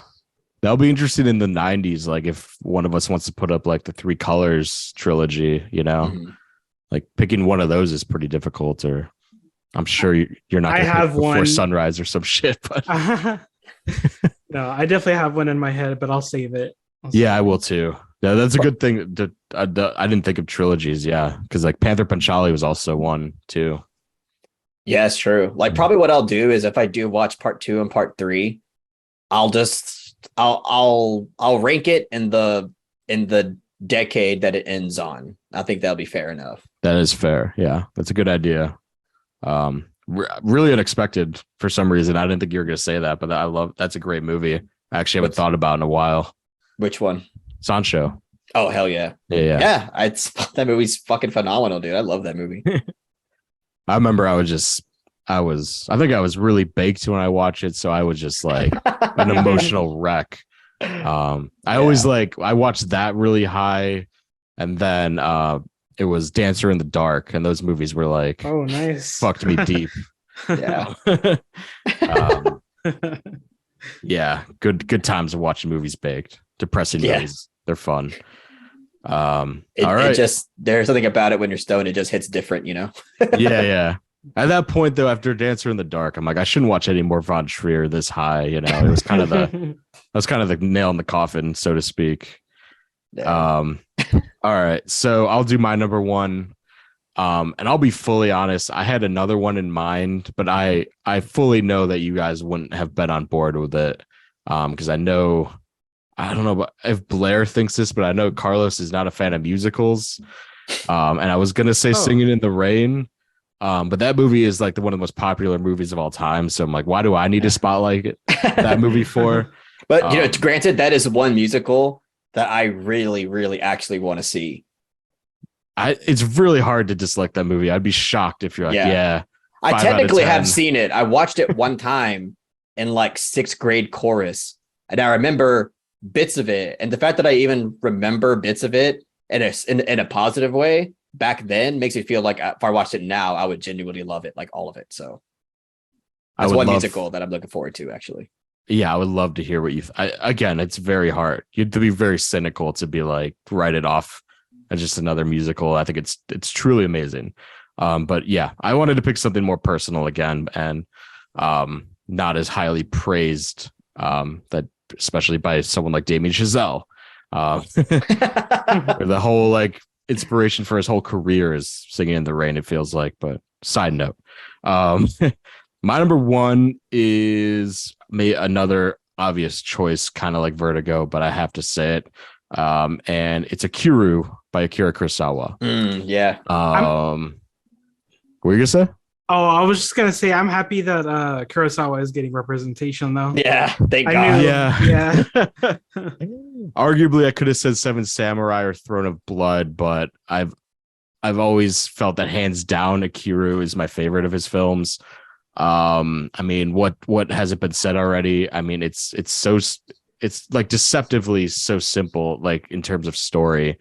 It is just about a man who's diagnosed with cancer, and he tries to make the most of his life in his final few months. And it's Kurosawa is like such a large scale, like kind of big time filmmaker at the time, and to see him kind of ramp down and just do such a personal, intimate story like that is just, it's so incredible to me. And I think emotionally resonant even to this day. Like it was just remade into that film Living, which I haven't seen yet. But that kind of just shows how much waves that this movie has made in the cinematic landscape. I feel like it's really one of the first movies, watching classic films like pre-1970s that just felt so human like. Obviously you were talking about Sancho, that's another one.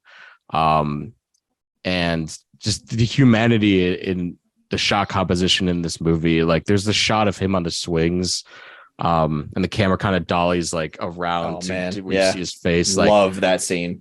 Just so one of the greatest shots in cinema history. Made me tear up, man. Had a tear. It really does. Absolutely. Yeah. And even like Kurosawa, the master of camera movement and framing, like I think it's one of his best shot films, up there with like Ran or Throne of Blood, like I mentioned before.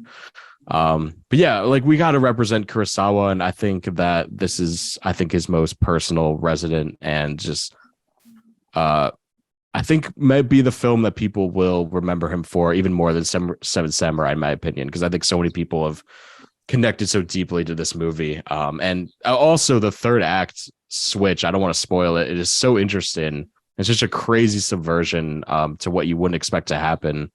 And it delves more into like legacy and like how you will be remembered and what people will remember you for, and like the good and bad aspects of that. And yeah, I think it's a movie that everyone can relate to and just find so much warmth and meaning, and I think it's just a phenomenal film. So yeah, that's my last choice per kicking off Singing in the Rain. And I'm happy I did, because I think that movie just means more to cinema in certain ways and to my personal canon. So yeah, I'm really glad you did that, dude. Like if I had honestly, I can't, it's really hard for me to pick a favorite Kurosawa, but probably right now it's probably between Rashomon and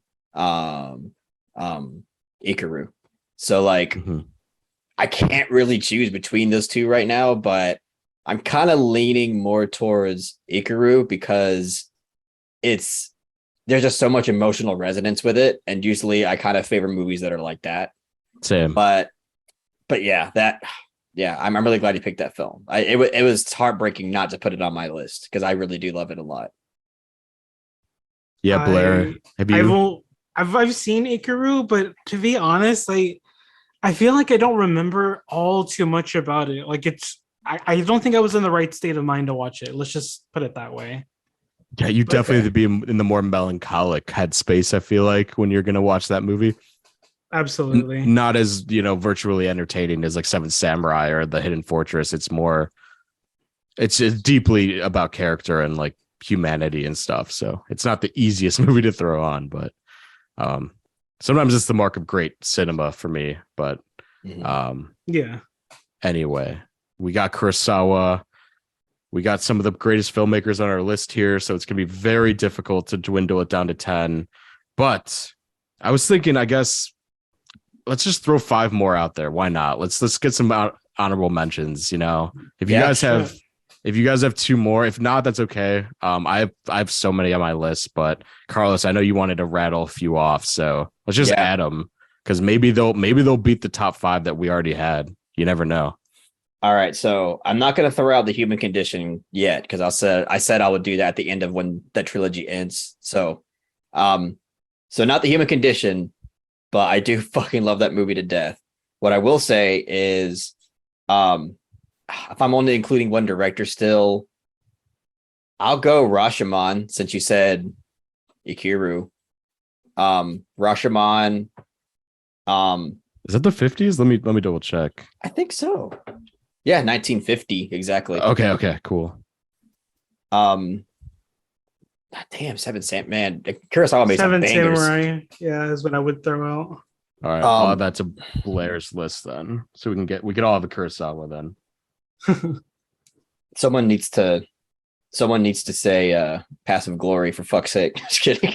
I've never seen I might it. say it. You never know. Hold on, let me look more. You know what's a great film, but I'm not going to include it officially? Pickpocket.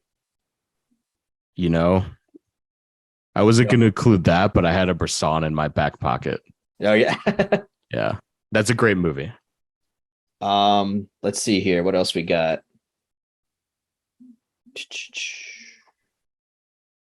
Oh damn, A Man Escaped is great. That was my Bresson. Oh yeah. Yeah. Okay, if I'm going to go official honorable mentions, I'll say A Man Escaped, Rashomon. How many do I get? 2 or 3?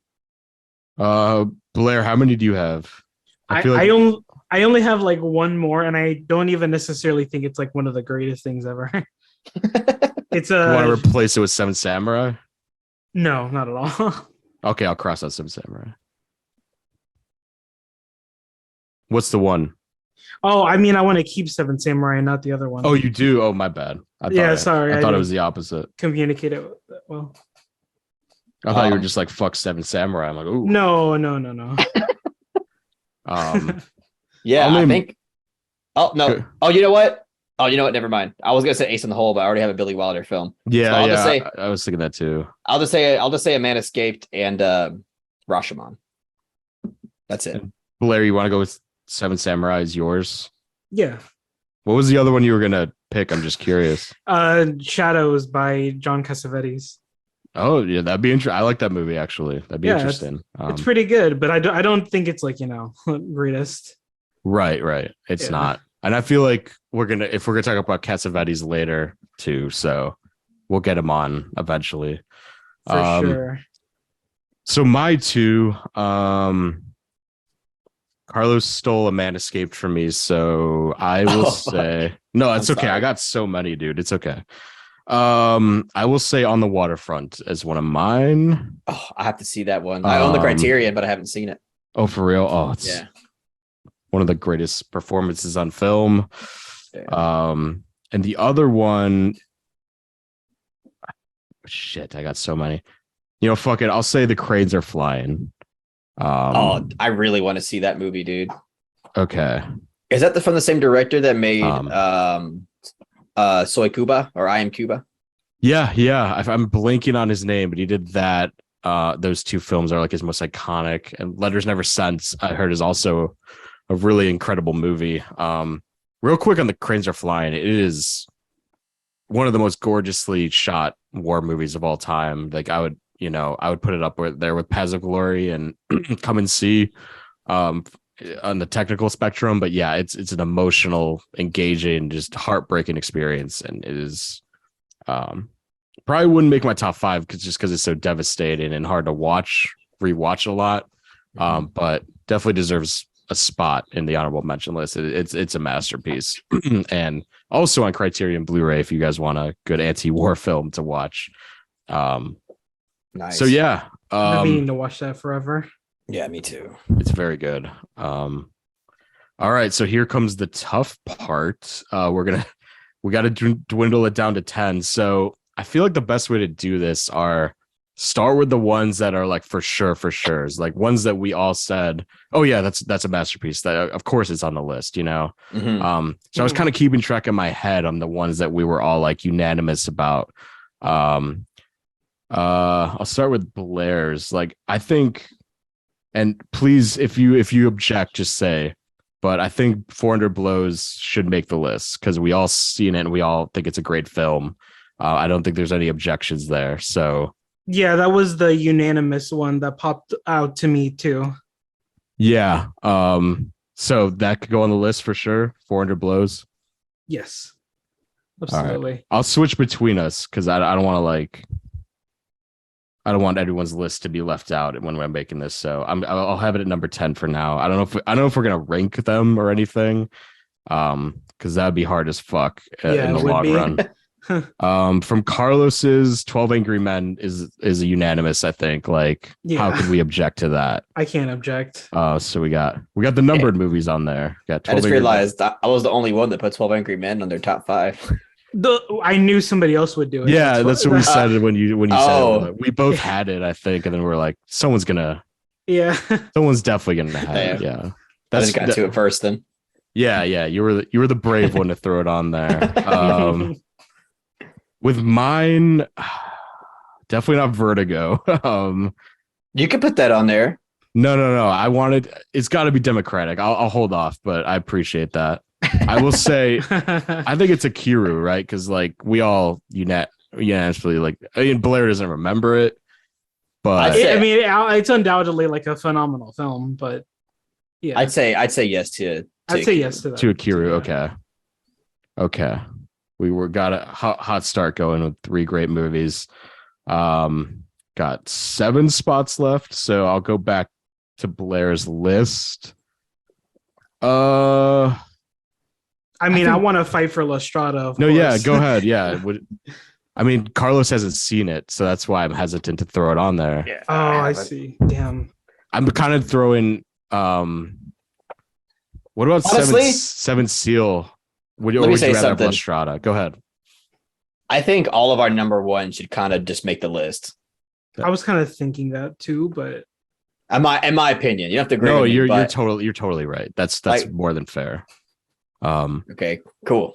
You want me to just add them right now? I'll just add. Okay, I'll add them all. You can put La Strada on there. So we got La Strada, we got Sancho, and we just added Akira, so that's perfect actually. So, back around to how many we got left?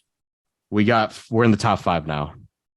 Oh, nice. So far I'll say we got 400 Blows, we got 12 Angry Men, we got Akiru, we got La Strada, we got Sancho. So I think we're very good so far. Seven Seal isn't my favorite Bergman, so I respect it more than I like it is my thing, and I wouldn't be mad if it's on the list. But like that's kind of where I'm at too a little bit. Like I do like that movie, but I don't even think I would put it on a top 10 of 1950s.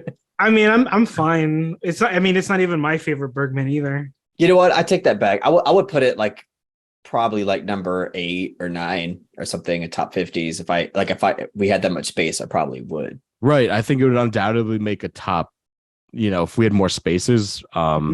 For me, though, with your list, I would put All That Heaven Allows in a heartbeat, but I don't know if Carlos is. Wow. Oh, I would agree. I would put that above Seventh Seal, actually. Oh, base. Okay. All right, cool. Cool. Okay, Carlos's list now. We said Angry Men, we said Sancho. Wages of Fear we haven't seen. Sunset Boulevard we haven't seen, so it's hard. I feel like you could vouch for Sunset Boulevard so hard though. So, I was gonna say, don't worry about the Wages of Fear. I understand y'all haven't seen it, and it's like ranked number 5 on mine, so don't worry about it. But Sunset Boulevard, I know y'all haven't seen it, but that shit is like historically imperative to almost put on it. I know it's pretty iconic. We would be fraudulent if we were like, nah. But here's the thing: you had The Killing, and we all unanimously love that movie. That's so true. should we just? I mean, I think we're gonna have more slots to throw movies in there. So should we say The Killing for now? I don't see objections to why it wouldn't be on there personally, but if you want, we can Put The Killing on there first, like 100%, and then see where we're at later. We can see where we're at. All right, I'll put The Killing for now because that was like a unanimous, like that movie is the best. Yeah, it's so good. So for me, it gets tough because you guys didn't see Panther Panchali yet. You haven't seen Night of the Hunter. Or did one of you see it yet? I could be wrong. Which one? Night of the Hunter. No, I haven't seen either of those. Sorry. Okay. No, it's all good. I really want to vouch for Panther Panchali, though. I really want to vouch for that movie because, like, I feel like I'm gonna love all of Ray's films at this point, and I just haven't seen them. But I have such a good feeling that I'm gonna be in love with everything that this guy makes, and I mean, Panther Panchali. Even though I haven't seen it, it's undoubtedly, like, historically speaking, it is so, like, it's fucking timeless. I know that. It's culturally impactful to the world of cinema. So I don't know. I agree with everything you're saying. I've never even seen it. I know. You're like a film professor on Ray, and you haven't seen one movie yet. Yeah. I know. I would personally put Good Morning on, but I don't know. I kind of forget what you guys were saying about that film. No, I love Good Morning. I'd give it like a strong 9 out of 10. I'd put Panther Panchali over Good Morning. Which you've seen Good Morning? Yeah. What the fuck is that? No. Because I like Good Morning. I'm not crazy about it. That's why. Okay. Like I love Good Morning personally. If I was like in love with Good Morning, then I'd be like, yeah, put it. But shit, man. I know I can almost know for a fact if I were to watch Panther Panchali, I would like that more than Good Morning. That's so funny. I mean, obviously it's in my top 5. I can't argue against it. Shit. Fuck, man. I mean, it's fine. If one of you, I get Carlos, because if one of you guys had Nights of Cabiria, I would be like, I know I'm going to love that. So just go ahead. Yeah. All right. Fuck it. We're putting okay. The other movies, though, you haven't seen either, like On the Waterfront and Cranes Are Flying, were my honorable mentions. Yeah, I can't really vouch for those. I can't vouch for those. All right, we'll go. Okay, fuck it. Panther Panchali. Let's go. I think that's definitely more fitting for a top 10 than Good Morning either way. That'd be. I literally won an argument for a movie that I haven't seen. I know. I mean, I have no rebuts. It's in my top 5. Yeah. That's great. Okay. Alrighty, so we have 2 spots left, and obviously you guys are going to claim those. I mean, Sunset Boulevard, man. Okay. If we're doing Panther Panchali, you might as well do Sunset Boulevard. I would almost argue Man Escaped over that personally, but because it's kind of a cleaner sweep because we've all seen it and we all liked it, right? We've all seen that movie. Which one? A Man Escaped? Oh, I haven't seen it. Okay, never mind then. Okay. I do love A Man Escaped, though. The movie's based. It is. There's like no dialogue in that movie. It's fucking incredible. The sound design in that movie's like on a whole other level, especially for its time. I know. Like, do we have enough like technical, innovative movies like that on our list? Yeah. Kind of right, though. How many spaces we got left? We have 2 left, and shit. What about Some Like It Hot? We all like the movie. I was gonna say that for yours. I think that's like the easy pick out of your list at this point. That's true. Because we already clocked back on Seventh Seal. Mm-hmm. And to be totally honest, I haven't seen Some Like It Hot, but I just know I'm gonna love it. So I'll do what Carlos did with Panther Panchali. If we're all in agreement on that. Yeah, fuck it. Just put it on there. Okay. So the last slot. Let me see how much we got in terms of like equal spread on this list. So I think I have the most, honestly. Yeah, we have almost all of Eric's on there. Oh shit. So 400 Blows, 12 Angry Men, Ikiru, La Strada, Sancho, Killing, All That Heaven Allows, Panther Panchali, Some Like It Hot. I think we should go over Sunset Boulevard, man. So we got 2 Billy Wilders on the top 10 list. That's kind of nuts. And look, it's either, how many of y'all have seen Rashomon? No, I've seen it. I'm not. I don't think I'd throw it on personally. I'd probably put Seven Samurai or Throne of Blood. Okay. Seven Samurai on there? It's not on our list, but I feel like Akiru just takes care of it. Yeah, you're right. I don't think I could put 2 Billy Wilders. I'm being honest. I feel like I respect that. Oh, but Sunset Boulevard is so much more than okay. I don't want to say anything. Well, you guys should duke it out though, because I could take Some Like It Hot off. I mean, that's fine. I'm not gonna. No. This is our democratically elected list. I don't want to. No. I'm totally fine for either one. I was just trying to. I didn't realize that Some Like It Hot wasn't even originally going to be on my list. I was just stupid and thought Late Spring was 50s, so it was just that's fair. I think we should kick it off. Then I'm sorry to do that, but cool. I feel like Carlos vouches way more for Sunset Boulevard for movies that we haven't seen. I just feel bad because y'all haven't seen Sunset Boulevard. I haven't seen Some Like It Hot either, though. But I guarantee you. Okay. I haven't seen either. But at least like, you know, one other person has seen Some Like It Hot, me, but nobody has seen Sunset Boulevard. Right. I feel a little bad about that. No. I don't need. No. I'm truly fine. Blaire has the most movies on here. I want to diversify it a little. Yeah, exactly. And I don't. It's hard for me to say like I want to throw one of mine on here, but I don't think you guys will get on board for any of them. Oh yeah, what? Because Night of the Hunter and what else? Night of the Hunter, Good Morning, Vertigo, On the Waterfront, The Cranes Are Flying. I mean, Vertigo, like you should put Vertigo on there. Yeah, just to well-rounded out. Yeah, I'm looking at my other honorable mentions. I don't think there's anything else. You know, Man Escaped, we already talked about. Shit. Yeah, I mean, personally, I'll put a Man Escape. Like, because if we're just talking purely personal, I would definitely put a Man Escape. I mean, I love Bresson just because of Balthazar. So yeah, I know. I'm gonna watch that movie soon, actually. So it's kind of like a Man Escaped versus Vertigo right now, right? I guess right now we have to choose between going for, I guess, the more like culturally and historically impactful film, or just personally, which film do we just consider better? Like, here's what I think. I think we might have to kick off The Killing and put whoa and put Man Escaped and Vertigo in there. What the fuck you say? Let me read the list again. Like maybe there's another one other than The Killing. Because we're gonna talk. There's gonna be so many Kubrick movies to come, and like, is this the best Stanley Kubrick movie? I don't think so, personally. But we've all seen that movie. We love it. I love it. It's not even in my top 5 Kubricks though. Which I realize is top like, 6. No, Paths of Glory beats it. Oh damn! I'm not trying Paths of Glory. You want to put Paths of Glory instead of The Killing? I'll be down for that. Really? No, not even that. I honestly just think, I feel like A Man Escaped and Vertigo are just better movies overall, but that's just me. Fuck. Let me read them all again so we can see if there's anything else. So 400 Blows, definitely not kicking that off. No. 12 Angry Men, hell no. Akiru, definitely not. La Strada, no. Sancho, those are all number 1 spots. Mm-hmm. All That Heaven Allows could be vulnerable, actually. It's true. That could be kicked off. I personally love that movie. The Killing, Panther Panchali, Sunset Boulevard, and we have an open slot.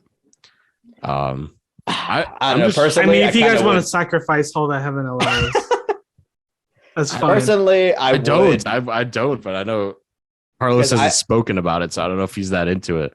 I do like All That Heaven Allows, but I'll give that like an 8 as opposed to like A Man Escaped. I would give that a 9. Paths of Glory a 9. Killing a 9. Okay, we're definitely gonna have a Kubrick movie. I won't do that to you. I'll definitely leave a Kubrick movie. Okay, I'm just saying because you threw out you're gonna kill The Killing. So well, because you have 2 Kubrick movies now that you're like saying are 9s. So how can I kick one off? Okay. And we shit, man. I mean, how much have you seen All That Heaven Allows, Jake? Yeah, I think it's a 10 out of 10 masterpiece. Oh, that's fuck. Okay, we'll just leave it on there then. I thought like I don't know. I thought like you liked it, but not as much as like Eric. But no, I'm right there with him. I think Okay. it was just out of my top 5. let's just leave it on there. It deserves a okay. spot then. We forgot about Seven Samurai. Honestly, I mean, You said you were only wanting Ikiru on there, so like, okay. right? Yeah, I feel like I just had to mention it because it's just sitting right there, and it's like one of the greatest. No, but I agree. I think Akiru and Throne of Blood and even Rashomon might be a better movie. So, Oh wow, Personally. Instantly, that's I kind think of a hot take. that's a steaming hot take. That I love is. all those. I love all those movies. They're all great. Carlos, if Cine gets wind of the fact that you want to put a Bresson film over fucking Vertigo, he's gonna fucking kill you, dude. he Dude, doesn't like Bresson. look, they know that the fucking Discord knows I'm not the biggest Vertigo fan, really. That's true. Yeah. But I think Blair, you have to break the tie. Would you rather have Vertigo or Manscaped at the top 10? Oh my god. I love both those. I think both of those deserve it. I would just personally fight for Vertigo because if we don't have a Hitchcock movie on here, that's kind of crazy to me. But same with Bresson. But I'm thinking Bresson, like Balthazar, is a shoo-in. Not to project, but I feel like I'm leaning more towards Vertigo because it would feel right, if that makes sense. yeah, unfortunately, that's kind of how I feel too. Oh, you felt that the whole time? I thought you were more. I thought you were more. I was the one mixed. No, I mean, again, that's why I said personally. Like we're just talking about personal preference. I definitely would prefer a Skate, but it just feels wrong not to have a Hitchcock movie in the 50s list more than not including a Bresson, because Hitchcock to me, I think it's a little bit more influential and impactful. No, you're totally right. And honestly, it was mainly me having that internal struggle. I'm like, because like Man Escaped is more just fresh in my head because I saw it for the first time last year. But I guess we'll sacrifice it. That's why I was saying we take out The Killing to put a Man Escaped, but that's just me. No, bro, no. No, we're not doing it. It's fine. No, The Killing, I massively prefer. Well, I don't say I massively prefer The Killing, but yeah, The Killing. No. Yeah, The Killing is Kino. Okay. So good. No, I love it too. That's why I wasn't arguing too hard, but like, anyway. I know, because if we kick out The Killing, then we're not going to have Kubrick representation, which to me is worse. My point is we're going to have Kubrick in every decade coming forward. Yeah, pretty much. As it should. Like literally, I would even pick 90s. I will definitely bring up a Kubrick movie. Yeah, same here. Jesus. Okay, let me read the 10, and then if we're all happy, we could cap it off. Okay. So the 400 Blowjobs is our number 10. Yes. These aren't ranked. 12 Angry Men. Maybe we can rank them later for like the final list if you guys want. I don't care. 12 Angry Men at 9. Akiro at 8. Estrada at 7. Sancho at 6. Those are undisputed too, because those are our number ones. So All That Heaven Allows, The Killing, Panther Panchali, Sunset Boulevard, Vertigo. I feel pretty good about that, honestly. I feel good about that too. Yeah, me too. I think that's really good. Panther Panchali just feels so right in that list. I've never seen it. You're great. You definitely got to watch it like ASAP now. It's like your new favorite That's movie. True. That's so funny. That is funny. Watch me watch it and be like, this movie's kind of mid. Yeah, it's kind of mid. I don't really like it. Soft 6. And then we have to redo the whole list because you're like, fuck it. Oh man. We don't have a Bergman on here, which is fine, right? Because I feel like he'll make an appearance. I think, undoubtedly, I think he'll make an appearance. And Perry's coming on the 70s episode, so that's going to be one hell of an episode. That's going to be insane. It's gonna, yeah. Oh man, it's gonna. I don't know how I can't even fit 5 movies in the 70s, man. Like I'll be real. I've made my entire decades list. I've already done it. You've done it already? Yeah, so that's amazing. And my 70s is looking the strongest. I'm like, damn, that's a great by far. Fucking decade. Jesus. By far. And obviously like 90s through the 2010s, I've probably seen the most movies from those decades, but yeah, the best movies I think by far are the 70s for me. So that's gonna be a crazy episode. I might break my one film per filmmaker rule for the 70s. Ooh. Francis Coppola, perhaps? No. Stanley Kubrick? Yeah. Oh, what a shock. I know okay, this is like spoiling future episodes, but like Barry Lyndon's like gonna be the most unanimous movie that we're gonna have in the whole tournament thing. So yeah, probably. I don't know. I'm kind of sussing Blaire over there. For real? I think it's a masterpiece. It's just but it's not the one I'm most. It's not the most. It's not the most like enthusiastic like film I'm for. You know. Yeah, I just see like if he had to condense it down to 5, I could see Barry Lyndon missing that list with Blaire's list. So I don't know. We'll see. Interesting.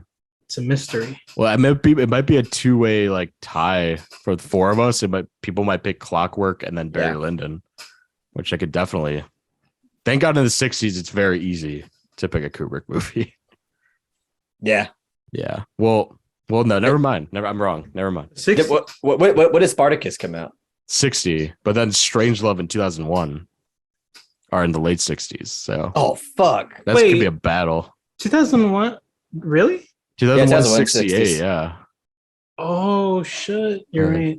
I mean, that's an easy choice for me, but I think other people might clap back. Blaire about to go and like redo his 60s list. No, I mean I have a thought process on it, but I don't want to say it because it's kind of spoilers. Yeah, we're heavily. That's Rye Bread's on that episode too, so that'll be interesting. Oh. That's going to be a fun episode. Yeah, that's our next one. So good old Rye Bread. He's gonna probably have some good musicals and classic Hollywood stuff. I know he loves that stuff. So for sure. We're going to have to be more open to, and I brought a Singing in the Rain. So I mean, I kind of like musicals. I'm probably going to watch Umbrellas Shearboard right after this fucking podcast. Oh, nice. Yeah. There's a little Jacques Demy vibes before you go to bed. Yep. Yeah. So, okay. Yeah. I think that's pretty much it. That's the best films of the 50s, according to us. Clearly, I don't think we've seen enough, but I think we've seen some of the best 1950s movies, if that's fair to say. I don't know, but I think that's a good way to kick off this whole project that we're doing here. And obviously, if any of you guys in the comments or have any ideas of what should have made the list, maybe we'll do a revision, but. Actually, fuck that. No, where this is. I was say, sorry. No, I was just gonna say, like, no, fuck that. This is the definitive 1950s list. Everybody's list is wrong except for the one we just made. This is the sight and sound of Cinebums, Misfit Pond, going to be published online one day as definitive canon. Yeah. But yeah. Thank you guys for listening to this. I hope it was interesting and informative to any of y'all out there that love classic movies. And then obviously look out for 60s, 70s, 80s, 90s, 2000s, 2010s, whatever floats your boat more. But I think it's gonna be a fun little series, honestly. Like I've never done like a reoccurring series in podcast form. So I'm really hyped. And again, thank you guys for agreeing to do this. Like it's gonna be really interesting and just a fun debate every month. I know, I'm excited. Yeah, this was a blast. I can't wait to do the rest, man. The rest is I think it's gonna gradually get more intense. Because we'll have seen more films from each decade that precedes. The 70s episode, I feel like is gonna be like 4 hours of arguments. I know. The 70s one's gonna be fucking insane. Yeah, I got some hot takes too for some 70s movies that are beloved. So oh fuck! I know you do. Godfather I know 2's mid or something. No, I know exactly what the fuck this guy. This guy. He knows. I know. If you're attacking like all that jazz, I'm just gonna turn off the podcast. No, I haven't seen it yet. I don't know. Maybe I should. I'll watch it before the thing. This isn't a spoiler for the fucking viewers, but it is spoiler for Carlos. I do have that movie in my list, but. You know what? Yeah. Perry might cover that. I don't know. Actually, yeah. It's like top 5 favorite movies for me, so I'm gonna have to tell Perry to fuck off with that because I need it. It's gonna be mine, but no. The more the better for that. No, I can't wait for that. Even the 60s is going to be like really fascinating to go through. Which some people say is like the worst decade in film history, but nah, fuck no. You don't think so? I don't know. There's some bangers in the 60s. Holy shit. Yeah, for sure. And I think even some of the worst decades have great movies, but I think some people say it's like because it was like the transitional period to the 70s, so it's gonna be interesting to go through that. The worst decade for film was 1900 before film was made. The Wright brothers. Oh man, what if we did a top 10 of like the 20s and it's just like D.W. Griffith and shit like that? Oh shit. The 1890s. Yeah, that was the worst. That was the worst decade for cinema. Train rolling into the station is certified Kino, dude. No, that was boring. I fell asleep multiple times watching that. Would not recommend. It's just a fucking train. Yeah, there's been way better train content to come up after that, to be honest. Anyway, yeah, do you guys have anything you want to plug to the people out there? Anything you want to tease? Honestly, not really. I'm just going through the motions on my channel right now, really. So I guess follow me on Letterboxd, which is melancholia _ I want to change my username, but I can't. So whatever. Is that in reference to Von Trier's? Yeah. I don't know why the fuck I chose that, but I did. So I'm stuck with it. It's a great movie. Oh, I love the movie for sure. Might be on the 2010s, perhaps. Shit. Yeah. Anyway. I mean, I'll just say subscribe to my channel. Yeah. The Misfit Pond. Follow me on Letterboxd, the Misfit Pond. And for $5 a month on Patreon, you can join the Discord. And that's about it. Yeah. That is it. Thank you guys so much. Again, thank you for everyone listening. Quick plug. Actually, it might be too early to say this, but I'll say one thing. We have a website that's up and running now, and we are going to have people writing some blogs and some movie reviews on there. We're going to have all our content on there. We're going to have some fun little new ideas. So go to the Cinebums website. I'll link it in this video. And yeah. Thank you guys so much, and look out for future content and this Best of Decades series. Thank y'all. Thank you, everybody. Thanks, everybody.